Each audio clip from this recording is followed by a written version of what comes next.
The Panos Skordi Encounter.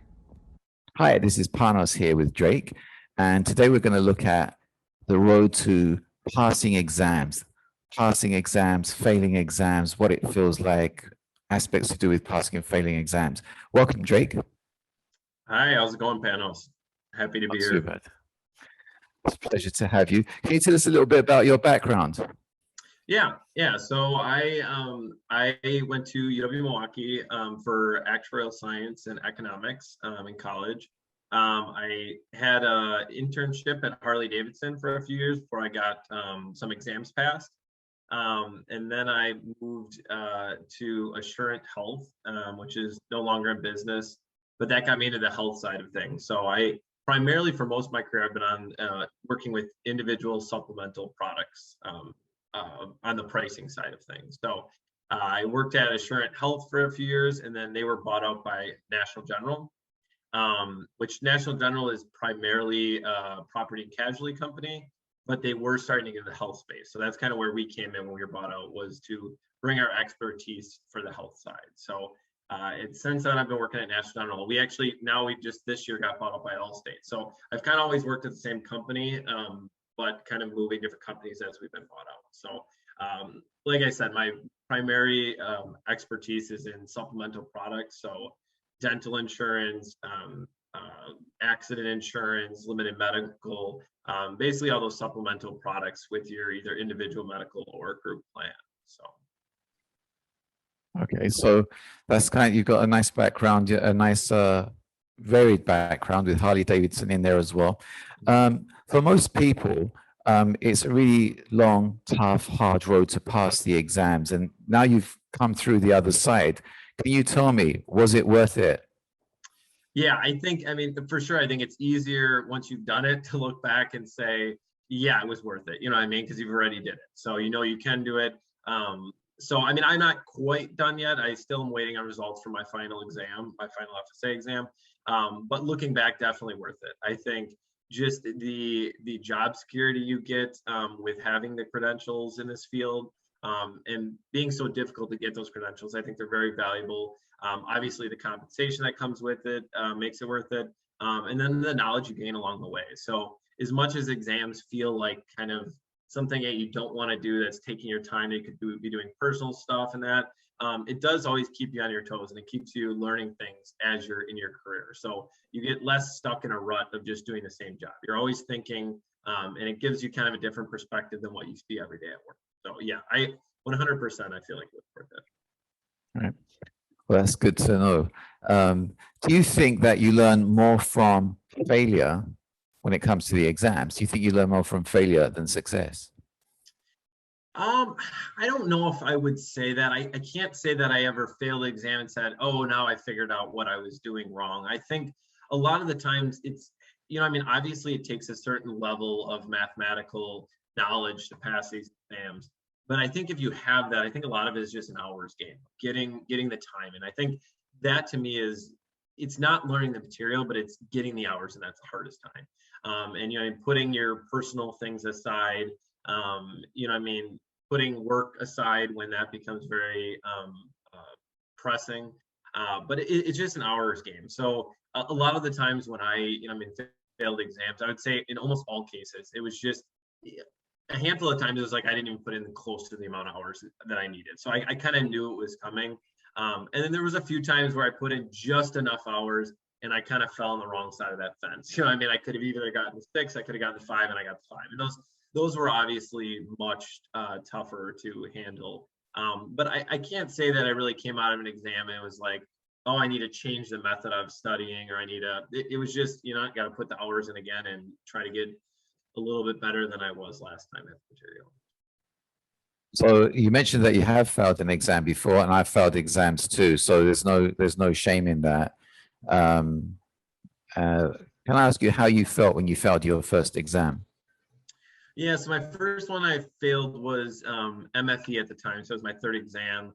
And again, that one was one of the ones that it was just, I wasn't even close on the amount of hours that I needed to get in. So I kind of knew going into it, I felt like there's maybe a 10-15% chance of passing. So when I failed, it was expected. But the first exam that I thought I was close, that I feel like I had the knowledge to pass, and it really came down to exam day, that one was difficult. It was very hard, and it was instant results at the time. So it was very hard to walk out of there knowing that, man, I might have been one question away from passing. So you take some time off and you just keep going. I think it's the hardest thing. I mean, it's easy to say to just keep pushing, but you need to. That's you can't get too stuck on a previous failure. So did failing become easier after you fail your first exam? I failed more than one exam, or I failed an exam more than once. So did failing become easier to accept after you've been through that process of failing the first exam? I honestly don't think it got that much easier. I mean, I think seeing other people and knowing that failure is part of the actual process for most people, I was for sure a majority, but getting very, very close and putting all the time and effort in and falling just short of it, that doesn't become easier. I don't think it's hard every time to to have that failure and then try to keep it. So I wouldn't say it got easier throughout the times. But.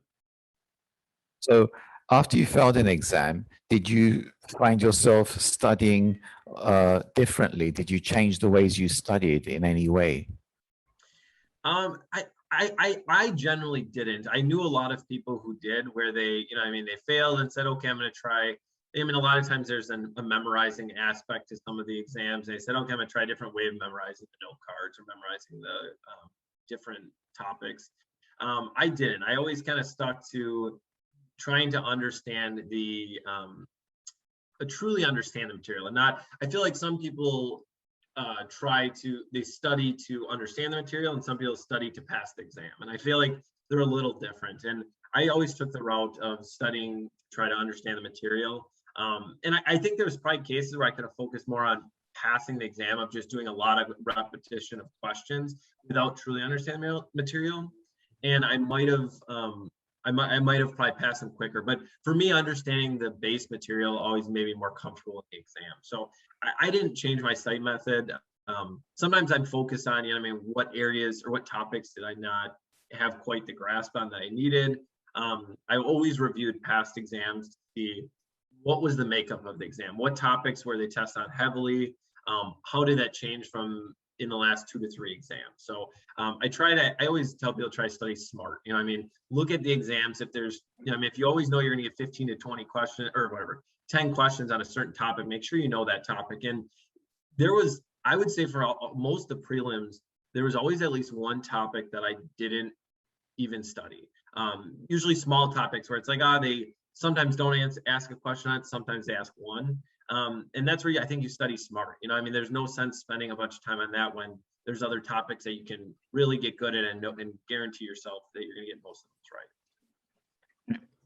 So I hate to harp on about failing exams, but after failing an exam, did you find it easy to find the motivation for the next exam? Do you have even more motivation to pass it after you failed it, or did you have the same or less motivation after you'd failed an exam?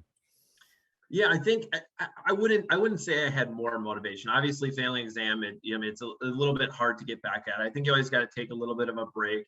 I think now, like I said, when I failed exams because I didn't put the hours in, I think I had the motivation, because it's like, okay, I understand the base material. It's always easier to go through the material a second time. You've already understand some of the stuff, and you're just kind of figuring out those few things you didn't understand. One thing I did actually fail my final assessment, which isn't the exam, but it's the paper for the ASA modules. I failed that 3 times, and that was extremely difficult.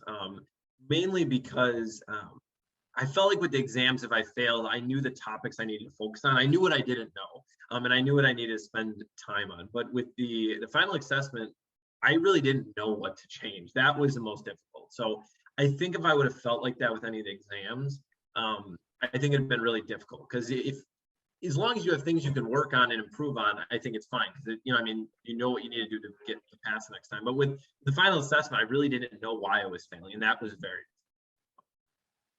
Yeah, I mean that does take me back when there's been an exam that I've been stuck on. I had no idea why I wasn't passing it. And there's other exams that I felt I didn't have the right to be passing them, and I got a pass in them. I was just like, at some point, I couldn't figure it all out. I know you haven't quite qualified as a fellow yet. You're an associate. You've been an associate for a while. So, and I really wish when you get your result, it's a great result, and you're done with the exams for fellow as well. But when you qualified as an associate, how did you feel? Yeah, so I actually qualified as associate earlier this year. So it hasn't been too long, but it felt awesome. I mean, it was kind of crazy because the path I took for exams is I actually was I was doing the ASA modules, and I submitted my first final assessment take about 3 or so years ago. So I was right there. I was ready. I thought I was going to get my ASA any month. And then all of a sudden, because I passed all the modules in the interim on the first try. So I thought I was right there about 3 years ago. And all of a sudden I got back, it was a failure. I accepted it. I went to go do it again. And there was that looming with the changes. So that was the time where the SOA was making the changes.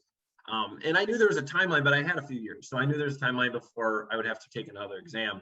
But because I did fail it 3 times, I actually passed that deadline and had to take PA then as well. So that was very difficult, where I thought I was, I mean, a month or 2 away from getting my ASA, and then kind of went backwards, where I had a very difficult time passing the final assessment, and then also had to take an additional exam. And I actually ended up having to pass my first 2 FSA exams before I could go back and take predictive analytics to get my ASA. So it was definitely a long road to get my ASA, and hopefully a much shorter one to get my FSA here. But yeah, it felt amazing though once I finally did it, especially given the additional struggles I felt like I had there. When I got my fellowship exams, I'm just like, I'm really, what you're saying to me is really resonating with what happened to me too. When I actually got my fellowship, I was with the Institute of Actuaries. They had pass lists, and I was sure I passed it. I put in so much work. I felt I really nailed the exam, the final exam. I looked at the pass list and my name wasn't on there, and I felt so bad. It was just like all the energy was drained out of my body, and it was like, oh my God, I have to go through all that work again. And then about half an hour later, I went back to look at the pass list and my name was on there. So I don't know if I missed it because I was so stressed when I was looking at the results, or if, I don't know if they updated the list. And then I remember that feeling of like elation and like a child jumping for joy when they see the ice cream van or the ice cream truck and they're jumping up and down. That's what it felt like. It was pretty amazing. And I know you felt that once with the ASA. You're going to feel it again very soon with the FSA. Can I ask you, what do you wish you had known whilst you were taking the exams that you didn't know when you were taking them, but you do know now? I mean, obviously, I think if I go all the way back to right when I started, I think just knowing that I had what it takes to get my ASA and hopefully FSA soon here, I think knowing that you have what it takes, I think is key, because I think at least most people at some point in time might question it, whether they have what it takes. So more detailed though, I feel like knowing to always have the right material to take the exam. So there was 1 or 2 occasions where I might have maybe failed an exam and then the material got updated. And instead of just rebuying the new material, I just try to fill in, find the parts that were added and take out the parts that were, and really I felt like that was wasted time. So I feel like that additional money spent on making sure you have the right material for the exam, and the books too, the textbooks. I know sometimes the textbooks aren't needed. I feel like it's always worth buying, even if it's used versions or the last edition. It's always worth making sure you have all the material needed, because I feel like there's times where I kind of got stuck on certain topics, and if I would have had the textbooks, I could have probably pushed through it. So, but because of money or that, I didn't feel like asking the company for buying additional materials. I feel like that was kind of stupid at the time. I wish I would have just got all the materials that I needed. Good advice there. So what tips could you give to a student that's hit a roadblock on the exams and they're feeling really down? They're watching this podcast and they're just thinking of giving up. They're thinking of just like jacking it in and just like forgetting about it. Yeah, I mean, the one piece of advice I always give for new students trying to take the exams is get in the hours. I mean, I think the SOA gives a suggested amount of hours. Start with that. I mean, I think a lot of people feel like that's a little overkill. But start with those amount of hours. And, I mean, if you get a 9 or a 10 then okay, you can take a step back. But it's really don't target getting through the material, target getting in the hours. I always, that's always a good approach. I felt like, I mean, then you can kind of figure out how many hours you need to get in a week in that. But yeah, put in the hours. Also go back to looking at past exams. Don't spend too much time on the material. Spend enough time on the actual past exam questions and practice exam questions to understand what are the main topics being tested. Try to give your best shot at understanding what the exam is going to look like. So you study smart and understand what's going to be on there. So, what advice, is there any other advice that you could actually give students that are about to start the exams? They haven't actually started, they haven't taken their first exam yet. And so other than what you already said, which is very useful advice, is there anything else you could give these new students? Yeah, I think especially for students who are still in college, which generally that's where, I mean, people are taking their first exam. Always remember what to prioritize. So I think one thing with actuarial exams, if you have some kind of life outside of actuarial science, which most of us do, you have to prioritize. And I think in college, I mean, I think a lot of students are trying to prioritize either exams or school. And I know I ran into that a few times in college, and I usually prioritize exams. And looking back, I'm very happy I did. Because I think you can, I mean, I always like a student who might have close to a 4.0, but no exams or one exam, they're gonna have a really hard time finding a job. Where someone who might have a little bit lower GPA, let's say a 3.25 or a 3.5, but has 3 exams, I think is a much better chance of getting a job. So just, I think remembering why you're in school. I mean, the biggest reason you're in school is to get a job. And these exams are very important to employers. So keep that in mind. I didn't know if I was making the right decision at the time, but looking back, I think I did that. There's times where if you have to either prioritize an exam or prioritize a class, it might be worth it to put the effort in past the exam. Same thing with that prioritization when you get into work.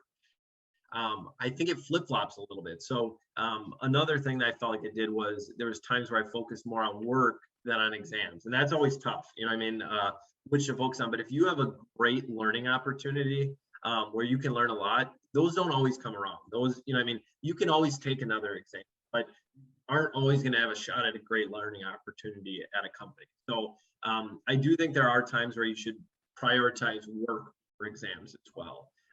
Now, if it's just you're doing a lot of busy work that you're not learning much from, definitely try to prioritize exams. That's more important, but it's worth it to focus more on your company work than on exams, even if it slows down your process a little bit. Well, Drake, it's always a pleasure talking to you. And I hope that students look at this and actually find that really useful to them. We're going to include Drake's contact details in the description.